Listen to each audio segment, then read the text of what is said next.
I have commanded nuclear-powered submarines for the People's Liberation Army Navy for more than 20 years.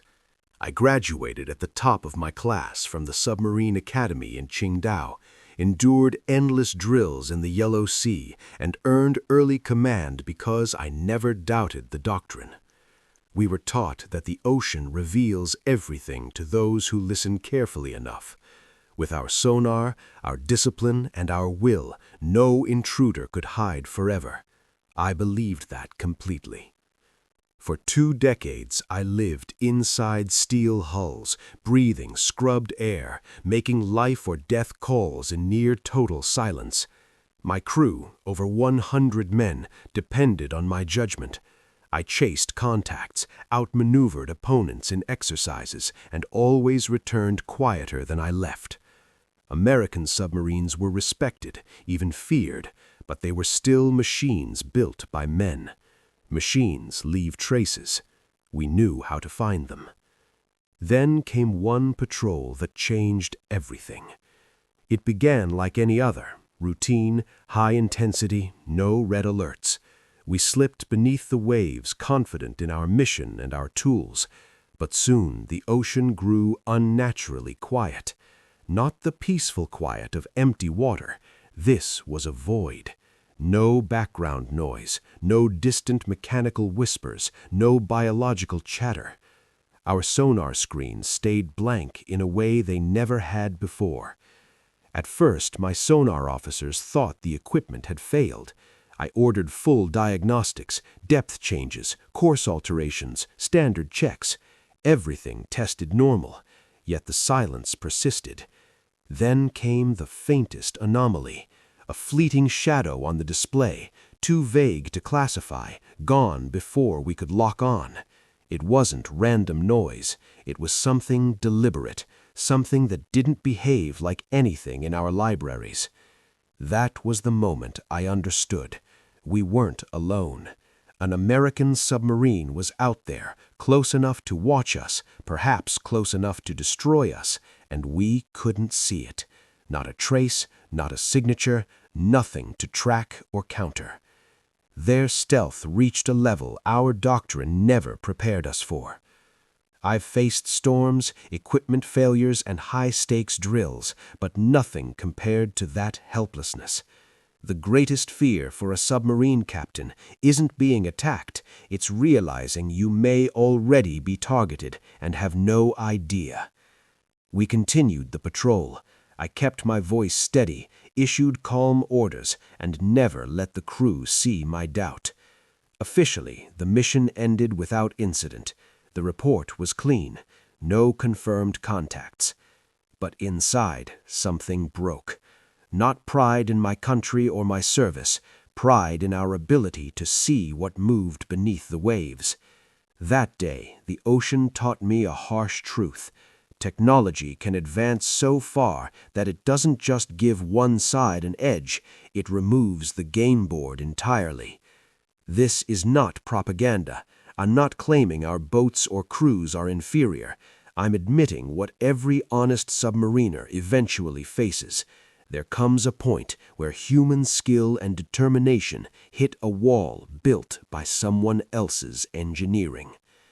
The sea doesn't care who is right or wrong. It only reveals who is ready. And that day, we weren't. In the submarine force of the People's Liberation Army Navy, pride is not a feeling, it is structure. It is the steel that holds the hull together when the ocean presses in from every side.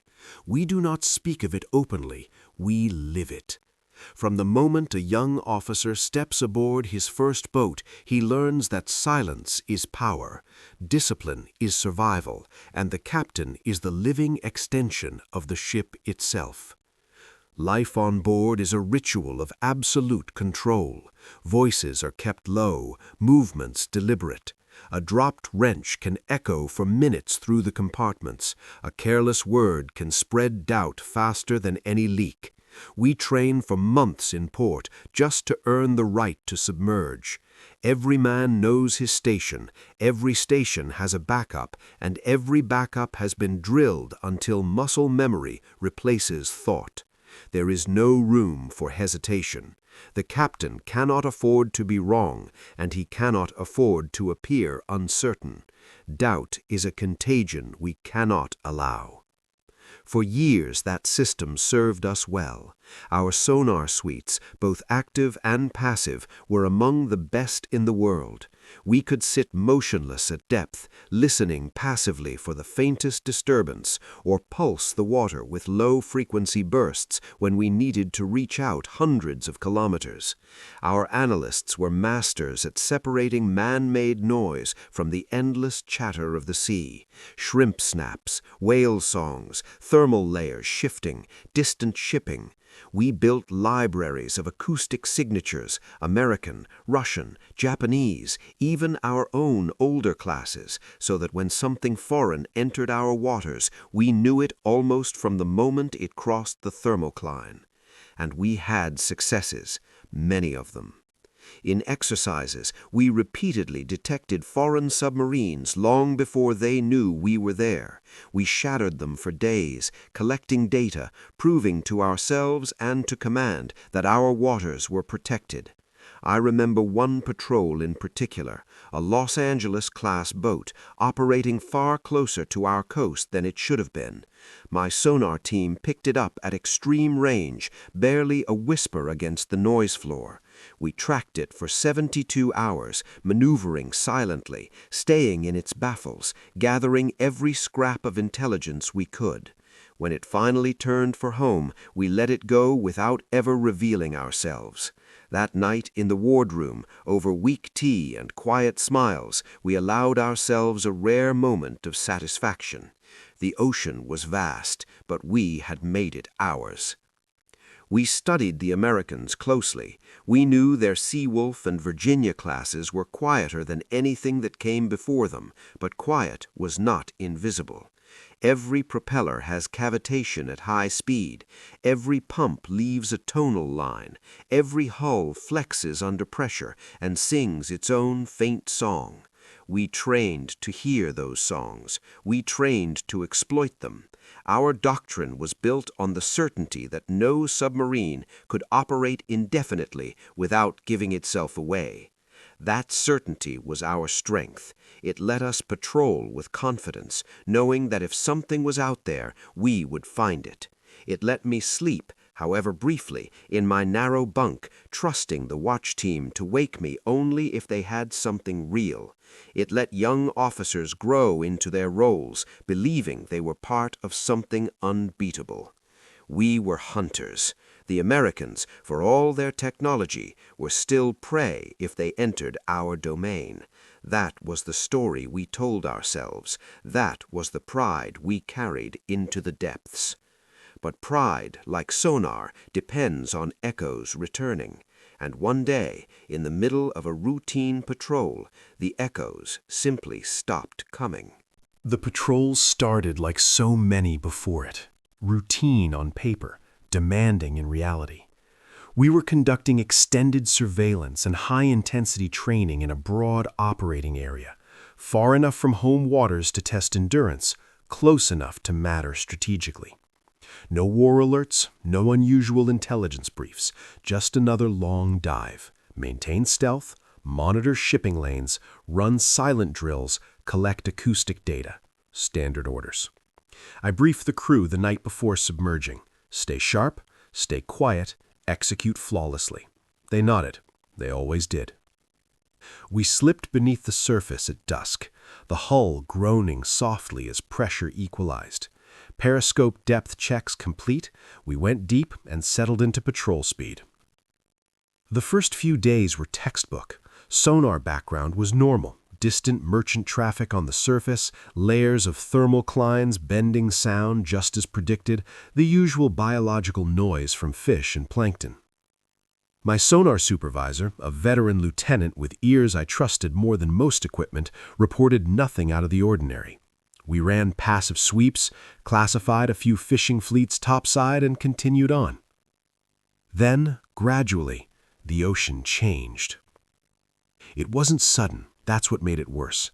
On the fourth day, the watch officer noted that the ambient noise floor was lower than forecast. Not dramatically, just enough to raise an eyebrow. "Cleaner water than expected, Captain," he said. I acknowledged and moved on. Oceans vary. Thermal layers shift. It happens. By the fifth day, the quiet had deepened.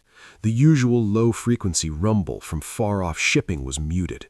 The mid-frequency band, normally alive with snaps and scratches from marine life, felt hollow.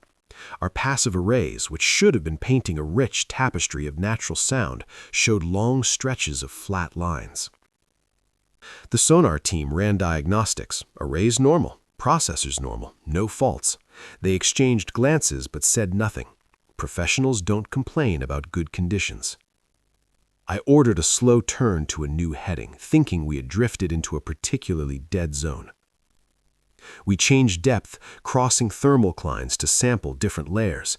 Still nothing. The ocean wasn't just quiet, it was sterile. On the sixth day, the youngest sonar operator, a sharp kid fresh from advanced school, spoke up during watch change. "Sir, it's too clean. Something's wrong." The supervisor shot him a look, but I let it stand. I asked for details. He couldn't explain it technically. He just felt it. Years of listening had taught him what the sea was supposed to sound like, and this wasn't it. I ordered full system verification. We brought secondary arrays online, recalibrated everything, even reduced speed to minimize our own noise. Results? Perfect. The equipment was working better than ever. That only made the silence more unsettling. We kept maneuvering, slow circles, depth excursions, brief sprints followed by dead stops, standard procedure when you suspect a problem with detection. Each time we hoped the familiar background would return. It didn't. Then came the first hint. It was barely a blip, a transient so faint it registered only on the narrowband display for a fraction of a second. Not enough to classify, not enough to track, just a ghost that vanished before the operator could call it out twice. The room froze for half a heartbeat. We all knew random noise doesn't do that. Random noise doesn't appear once and then never again, no matter how many times you search the same bearing. The supervisor marked the time and bearing. I ordered the boat to come around slowly, presenting our best arrays toward the contact. We listened for hours. Nothing returned. That single transient hung in the control room like smoke. No one spoke of it openly, but everyone felt it. We weren't hunting anymore. Something was testing whether we could see. There is a difference every submariner learns early. The difference between an empty ocean and an ocean that refuses to speak. An empty ocean is peaceful. You hear the familiar layers of sound, distant surface ships, the click of shrimp, the low moan of currents sliding over underwater ridges. It is a background you trust. You can relax into it, knowing that if something foreign appears, it will stand out like a drumbeat in a library. But an ocean that refuses to speak is something else entirely. It is not empty. It is scrubbed clean. And only one thing scrubs the ocean clean: a predator so quiet it absorbs every echo, every disturbance, every careless whisper of the sea itself. By the seventh day, my sonar team was no longer just listening. They were searching for reasons to explain what they were hearing, or rather, what they were not hearing. The supervisor, a man who had spent 15 years chasing American boats through exercises, kept running the same diagnostics over and over.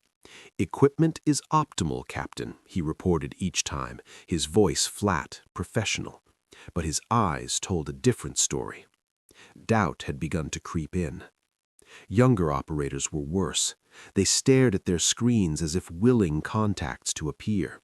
One of them whispered to another during a watch change, too low for me to hear the words, but the tone was unmistakable. Fear mixed with frustration. In submarine life, doubt spreads faster than air through a ruptured line. I could feel it settling over the control room like a chill. Then came the second transient. This time it was stronger, but still maddeningly brief. a narrow-band line that rose out of the noise floor for less than 2 seconds, hovered just long enough to register as mechanical, then vanished as cleanly as it appeared. Bearing, almost directly astern. Range, impossible to determine. It didn't fade with distance, it simply ceased, like a light switched off. The operator called it immediately.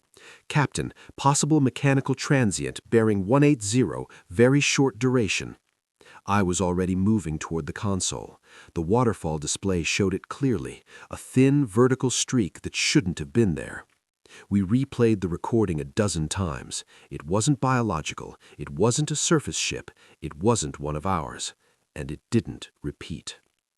We turned the boat again, slower this time, presenting our towed array broadside to the bearing. We went to ultra-quiet, no unnecessary pumps, no movement in the crew compartments, every man frozen at his station. We listened for 6 hours. Nothing. That was when the truth settled in my chest like lead. Whatever was out there knew exactly how we hunted. It had shown itself just enough to let us know it was there, and then erased every trace. It wasn't hiding poorly, it was choosing when to be seen. In our doctrine, silence meant absence. Now, silence meant presence. I looked around the control room. My executive officer met my eyes and gave the slightest shake of his head. He felt it too. The men weren't panicking, discipline held, but the atmosphere had changed. The ocean was no longer neutral ground. It had taken sides. And we were not on the winning one. By the 8th day, I no longer had any doubt. We were sharing the water with an American submarine, one of the newest Virginia class, or perhaps something even more advanced.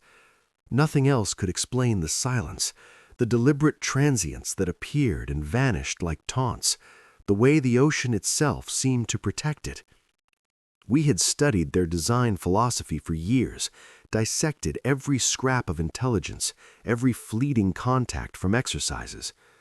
Our approach had always been comprehensive: detect early, track relentlessly, control the battle space. We built layered defenses, surface ships, aircraft, diesel boats in shallow water, nuclear boats in the deep. Our goal was to find the intruder, fix its position, and never let it go until it was forced to surface or flee. The Americans thought differently.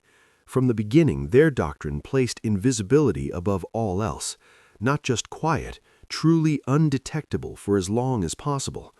Where we sought to hear everything, they sought to leave nothing to be heard. Pump jet propulsors instead of traditional screws, anechoic coatings that swallowed sound, machinery mounted on vibration-damping platforms, active noise cancellation systems we only suspected existed.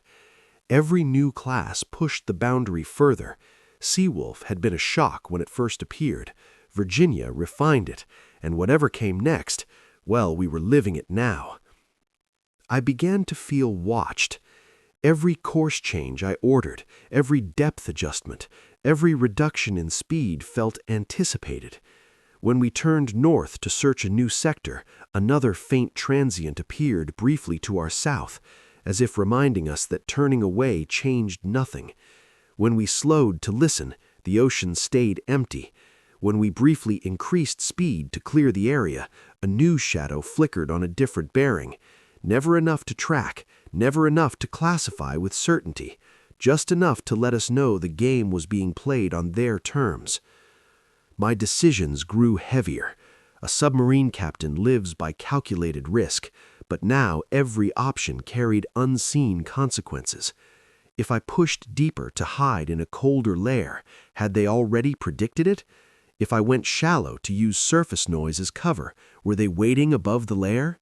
Every maneuver that should have given us an advantage instead felt like walking into a trap I couldn't see. The greatest terror in submarine warfare is not torpedoes in the water. It is the possibility that the enemy has already achieved weapons hold position, close enough to fire, perfectly placed, and you don't know it. You continue your patrol, believing you are the hunter, while in reality, you are the one being stalked. Your weapons are useless if you have no target. your speed, your depth, your stealth, all meaningless if the other boat chooses when and how the engagement begins. That was the American advantage now. Not superior numbers, not better weapons in that moment, but the ability to decide whether the game even existed.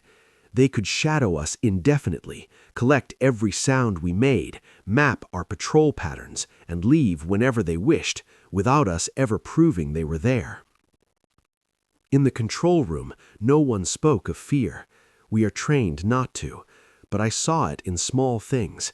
A sonar operator lingering over a display long after his watch ended, the executive officer checking the same chart twice, the way conversations stopped when I entered the wardroom.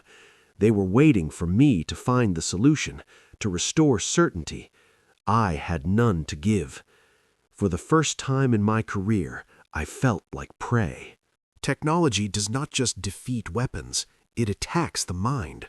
For days we drifted in that unnatural quiet, and the invisible American boat turned our own strengths against us. Every hour without a solid contact eroded certainty a little more. The sonar team, once proud hunters, now second-guessed every blank screen. Was the system truly working? Were we in a dead acoustic zone? Or was the adversary simply refusing to give us anything to grasp? The younger officers felt it first. They had joined the submarine force believing in invincibility, our training films, our success stories, our rapid modernization. Now they sat for hours staring at displays that offered nothing, and I could see the questions forming behind their eyes. If we cannot find him, how do we fight? If he has been here all along, what else have we missed? I could not allow doubt to spread. A submarine crew is a single organism. If one part falters, the whole boat suffers. During watch changes, I spoke calmly, reminded them that patience is part of the hunt, that the ocean always reveals the impatient. In the wardroom, I shared old stories of long, fruitless searches that ended in victory. Outwardly, I was the same captain they had always known. Steady voice, quick decisions, no trace of uncertainty. Inside, I was waging my own war. Every order now carried double weight.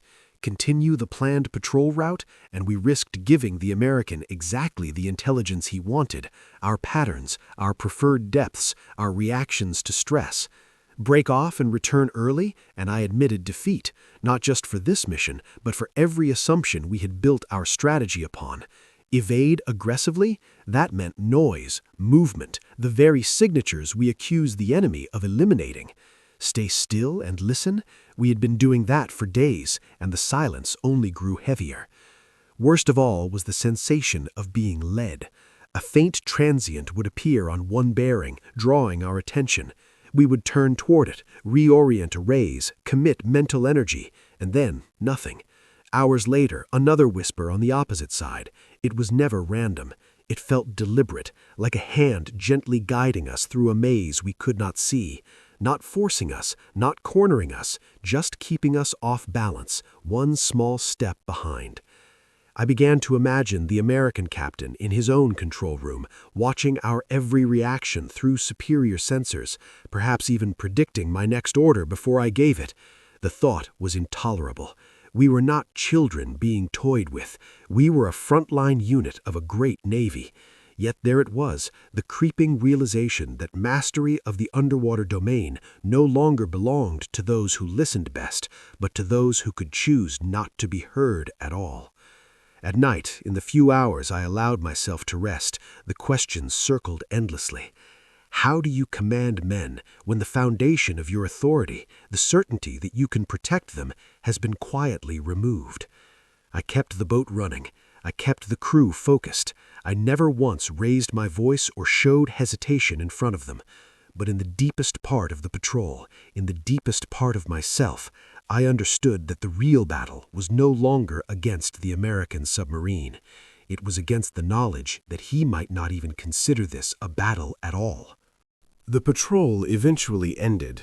We surfaced far from where we had dived, transmitted the routine completion signal, and returned to base. On the outside, everything looked normal. Mission accomplished, boat intact, crew disciplined. But inside me, Something irreversible had happened. It was not the fault of my crew. They had performed flawlessly, better than flawless, because they had maintained silence and readiness under conditions no training manual anticipated. It was not equipment failure. Every system checked out perfectly, before, during, and after. It was not bad luck or poor planning. What we faced was simply a technological gap so wide that human skill, determination, and courage no longer closed it. The American submarine had moved into a different realm. While we had improved by generations, they had leapt ahead by an entire paradigm. Their hull did not merely reduce noise, it erased its acoustic presence almost entirely. Their propulsion did not whisper, it chose absolute silence for as long as needed. Their sensors, their coatings, their computational processing of the environment, all of it worked together to make them not quieter, but effectively absent. I kept asking myself the hardest question a commander can face. If this had been war, what could I have done? The honest answer was nothing. No evasive maneuver would have shaken a shadow we could not detect. No counterattack could have been launched against a target we could not locate. No amount of personal resolve would have given my sonar team ears they did not possess. In a real shooting conflict, that American boat could have held us at weapons range for days, gathering intelligence, waiting for orders, or simply deciding the engagement was unnecessary because we posed no threat at all. The responsibility weighed heavier than any depth pressure. 120 men had trusted me to lead them through danger. I had always believed that trust was earned by competence, by knowing the ocean, the enemy, and my own boat better than anyone else. But competence has limits when the battlefield itself has been redefined by the other side. In the quiet of my cabin on the return transit, I stared at the bulkhead and admitted the painful truth. We had not been outmaneuvered by a better captain or a luckier crew. We had been rendered irrelevant by engineering. Not defeated in battle, simply bypassed. That realization hurt more than any simulated loss in an exercise. It forced me to confront my own mortality as a commander. All the years of sacrifice, all the nights without sleep, all the pride in our rising navy, they remained real, but they were no longer enough. The ocean does not reward effort alone. It rewards those who see it clearly. And for the first time in my life, I understood that clarity now belonged to someone else. We tied up alongside the pier under a gray sky, the boat secured with the usual efficiency. The crew stood in formation on deck, faces unreadable after weeks of confinement. Debriefings began immediately, routine, thorough, exactly as protocol demanded. In the official report, everything was clean and neutral. Patrol conducted as planned. Acoustic conditions unusually favorable in operating area. No confirmed foreign contacts. All systems performed within parameters. Training objectives met. Standard language, safe language, the kind that raises no flags and invites no uncomfortable questions from higher command. I signed it without hesitation. That is what captains do. But in the privacy of my own quarters that night, with the boat finally still and the hum of shore power replacing the reactors, the real report played on an endless loop in my mind. It had no paragraphs or classifications, only images and sensations. Blank sonar screens, fleeting transients that mocked our reach, the weight of commanding men while knowing I could no longer guarantee their invisibility or their safety. I thought about writing a separate memorandum, something classified higher, something honest. I even opened my laptop and stared at the blank page. What would I say? That we had encountered an American submarine whose stealth rendered our best sensors obsolete. That we had been observed, perhaps photographed, perhaps recorded in detail, without ever proving its existence. That the balance we had spent decades trying to achieve had shifted, not gradually, but overnight. I closed the laptop. Some truths cannot be written without consequences.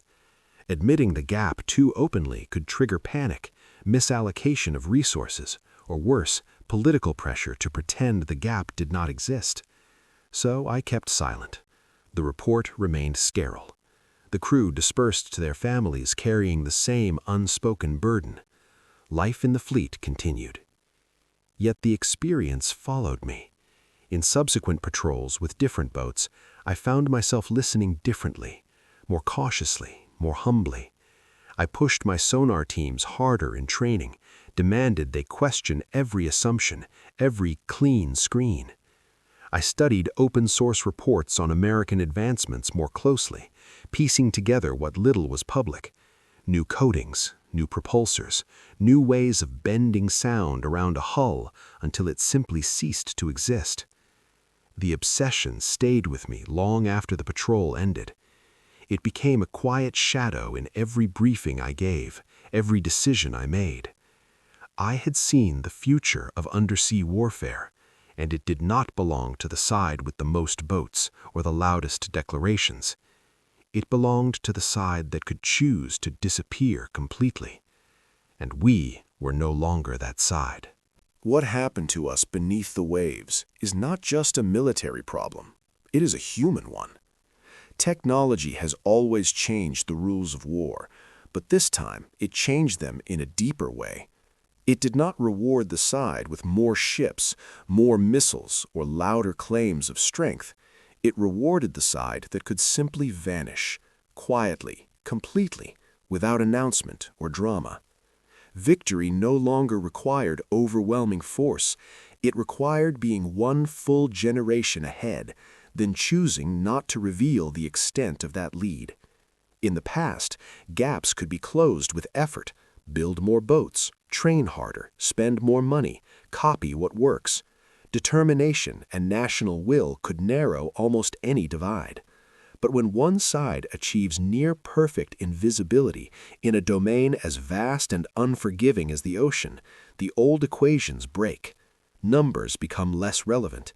Noise becomes a liability. The hunter becomes the hunted without ever knowing the hunt has begun. The lesson is brutal in its simplicity. Being strong is no longer enough. You must be undetectable, or you are playing a different game. And the hardest part is not the technology itself, it is the humility required to admit the gap exists. I have seen officers and leaders refuse to accept such truths. They call it defeatism. They demand faster construction, bigger budgets, bolder statements. They mistake volume for capability. But real strength begins with clear sight. Acknowledging that an opponent has pulled ahead is not weakness, it is the first step towards survival. Only by staring honestly at the distance can you begin to close it, through better science, smarter design, patient innovation, not slogans or denial. This is true far beyond the submarine force.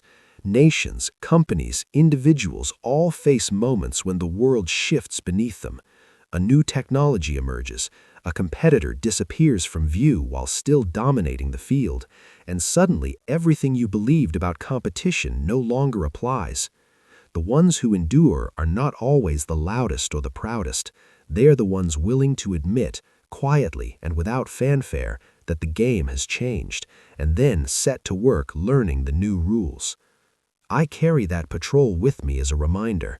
Pride pushed us forward for decades. Humility is what will carry us into the future. We did not lose a battle. There were no torpedoes, no alarms, no dramatic chase through the depths. We did not even lose a contest of skill between captains or crews. We lost something quieter and far more profound. The certainty that we could still see the ocean as we once had. For more than 20 years, I believed the sea belonged to those who listened with discipline and patience. I believed that no machine, no matter how advanced, could move through it without leaving a trace for trained ears to find. That belief was the foundation of everything. My confidence in the control room, my orders under pressure, the trust my men placed in me. That patrol stripped it away, not with force, but with absence. An American submarine drifted through our waters like a shadow that cast no reflection, watched us, judged us, and then slipped away without ever proving it had been there at all. We returned to port intact, mission technically complete, records clean. But I was changed. I no longer look at the ocean the same way. When I stand on the bridge of a new boat, watching the horizon swallow us as we dive, I feel the old pride, but now it is tempered by something deeper. Respect. Not for the enemy captain, not even for their engineers, but for the simple truth that progress does not wait for permission. It does not announce itself. It simply arrives, and those who are not ready become spectators in their own domain.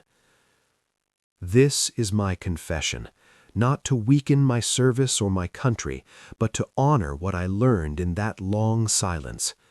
True strength is not in never admitting limits. It is in facing them without flinching, and then doing the hard, patient work to push beyond them. The ocean is vast and unforgiving. It will always reveal who is prepared and who is still learning. That day, we were still learning, and perhaps, in the end, that is the only way any of us ever move forward.